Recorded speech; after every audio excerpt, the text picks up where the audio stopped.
All of this was shot on a small, affordable camera that honestly, I was blown away by. This camera is packed with potential for indie filmmakers, with an incredible image quality, beautiful color science, and most importantly, it's an affordable price point that almost any entry-level filmmaker could afford. Today, we're going to break down my experience with Blackmagic Pixis 6K camera.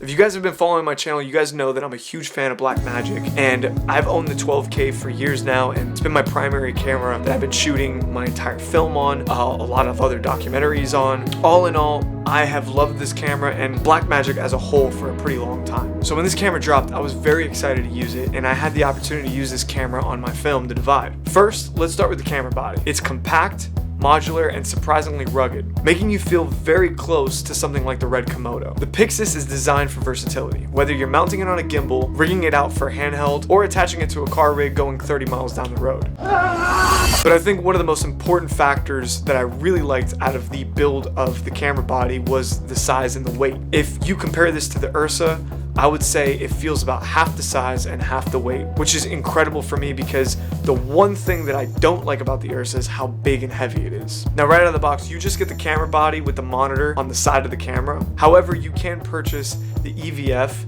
and you can purchase the Pixis monitor separately. Now, I definitely suggest getting yourself an external monitor for this camera if you don't already have one. I'm not a huge fan of the monitor placement, and I'm gonna break that down and go over that a little bit later in this video. Now, in terms of audio inputs, this comes with one mini XLR input and a 3.5mm cable input, and thankfully the XLR input does provide phantom power to your shotgun microphone. So if you have a shotgun microphone that needs phantom power, you could use that. Now, something that's very beneficial that this camera has is an SDI output. I'm a huge fan of SDI over HDMI, just always have been. However, this camera does not come with an HDMI in or output, so think about that before you make your purchase. The Pixis features a full frame HDR sensor with a built-in optical low pass filter. It has 13 stops of dynamic range, a dual native ISO of 400 and 3200, but one of the most impressive features about this camera is the ability to shoot open gate. This camera can shoot open gate 3.2 up to 36 frames per second. It also can shoot 6K up to 60 frames per second, and it can shoot up to 120 frames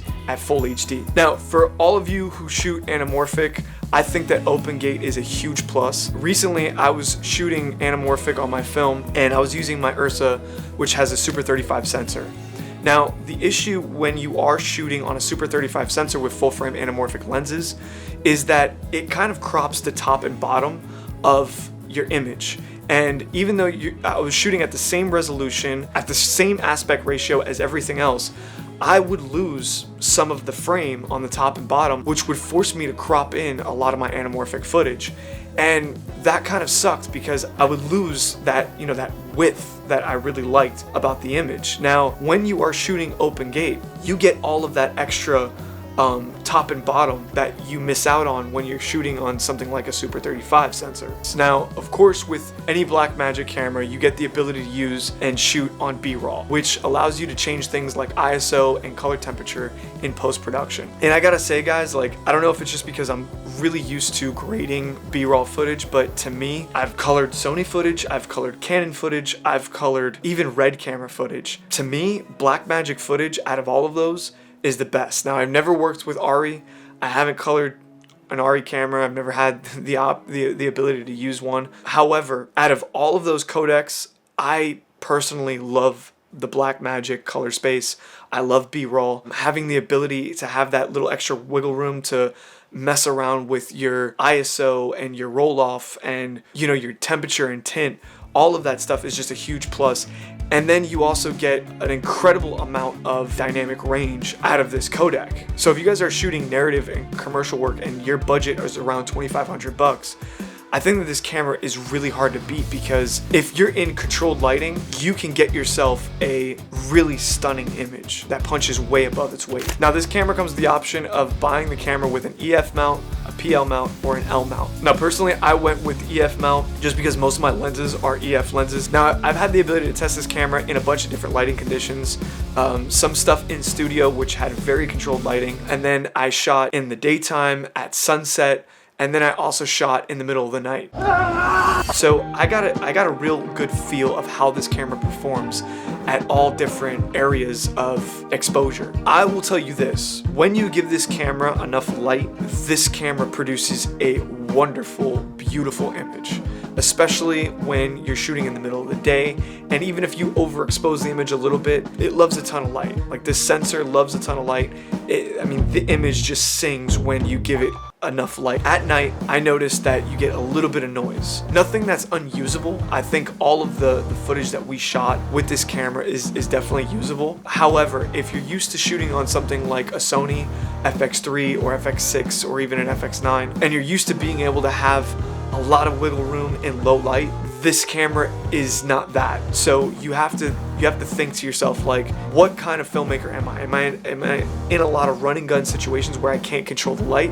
Then this camera might not be for you. But if you're a filmmaker that does a lot of like commercial work or narrative work where you're in situations where you're really controlling the light, or you could at least control the time of day where you can shoot, then this camera punches way above its weight, and it's definitely a camera that I would consider if your budget is within that $2,000 to $3,000 range. Now, really quickly, I want to take a few seconds and just talk about some things that really bothered me and bugged me about this camera. First and foremost, the monitor being on the side of the camera bugged me like crazy, man, and I'll tell you why. Typically, I shoot like an external monitor on my camera. I rarely shoot without it. However, we were getting the last shots of the day and our camera monitor died, and because we were far away from where we had our batteries and everything like that, we just weren't really in a position to stop what we were doing. We were in the middle of getting the sunlight and the sunset, and we had just a few more shots that we wanted to capture. This made it extremely difficult for my skeleton crew to be able to shoot this scene without an on-camera monitor. You had to look on the side of the camera and monitor the camera from this angle, and it's just annoying. To me, it's like, why on earth would you put the monitor right there? And most importantly, if you put the monitor right there, I'm okay with it. Just like my Ursa, I could pop the monitor out and I could use it. It's still usable. But the monitor being there and stuck there makes it almost unusable. The other thing, which is not a huge deal, is no HDMI. I know a lot of filmmakers use HDMI monitors. That's something to consider. The other thing is the XLR. I'm not a huge fan of the mini XLR inputs. I like using regular XLR inputs. And then the other thing is low light performance. I think that this camera is okay at low light, but I wouldn't really bet on this camera being a low light workhorse for you if that's something that you do often. If you can kind of get past that, in my opinion, I think this camera is incredible. I think it produces a beautiful image. I think for $2,500, after they just cut the price just a couple of weeks ago, this camera, it punches way above its weight when it comes to the image that it produces, the color science, the form factor, and you could easily afford this camera. For $2,500, you can go out, get this camera, maybe you spend $3,000 with maybe a used lens and a camera monitor, and you're up and ready to shoot. Now, before I let you wonderful people go, I wanted to let you know that my film trailer, it's been something that me and my team have been working so hard on for the last 8 months, and we're talking about 8 months of blood, sweat, and tears. A ton of money, a ton of effort went into this, and I'm super excited about it, man. I'm directing for the first time a feature film. I am acting in the feature film, and it is incredibly exciting, but also incredibly nerve-wracking. But I would love to hear what you guys have to say and think about it. So just want to say thank you for stopping in, talking about this really awesome camera, and talking about my film, and just being a part of everything, man. So I want to thank you guys so much, and I'll see you guys next week.